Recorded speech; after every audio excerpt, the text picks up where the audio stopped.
In the early 19th century, Charles Darwin embarked on the voyage that would change the course of scientific history.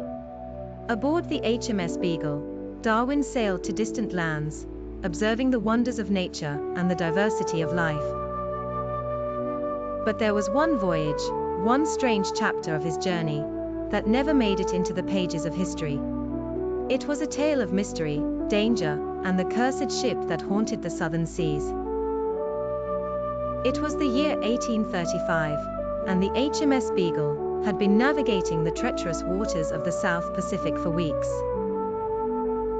The crew, tired and weary, had heard the whispers from local sailors of a cursed ship that roamed these waters, a ghostly vessel that appeared in the dead of night, never anchored, never hailed, and never seen up close.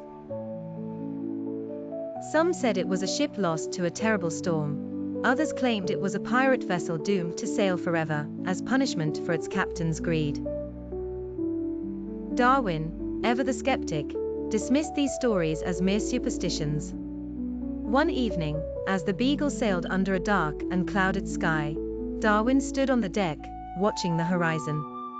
The sea was calm, but there was an unsettling stillness in the air, as if the ocean itself were holding its breath. Suddenly, through the thick fog, a faint light appeared in the distance. It flickered like a lantern, swaying with the waves. The crew gathered at the railings, staring at the strange light.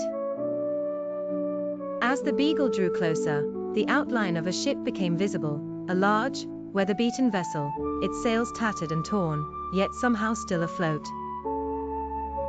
The ship bore no flag, and its hull was covered in strange barnacles and seaweed, as if it had been adrift for centuries. There was no movement on deck, no sign of life. Darwin's curiosity was piqued. He had studied the natural world extensively, but this was something different, something unnatural. Captain Fitzroy, sensing the crew's unease, hesitated to approach, but Darwin urged him to investigate. It could be a shipwreck, or survivors in need, he reasoned. Reluctantly, the captain agreed, and a small party, including Darwin, was sent out in a rowboat. As they neared the mysterious ship, an eerie chill seemed to descend upon them. The closer they got, the more unsettling the silence became. When they finally reached the side of the vessel, they found an old, rusted ladder hanging from the hull. Darwin, ever the adventurer, was the first to climb aboard. The deck was damp, and the air was thick with the smell of salt and decay. The ship was in ruins, ropes frayed, wood splintered, and everything covered in a layer of grime.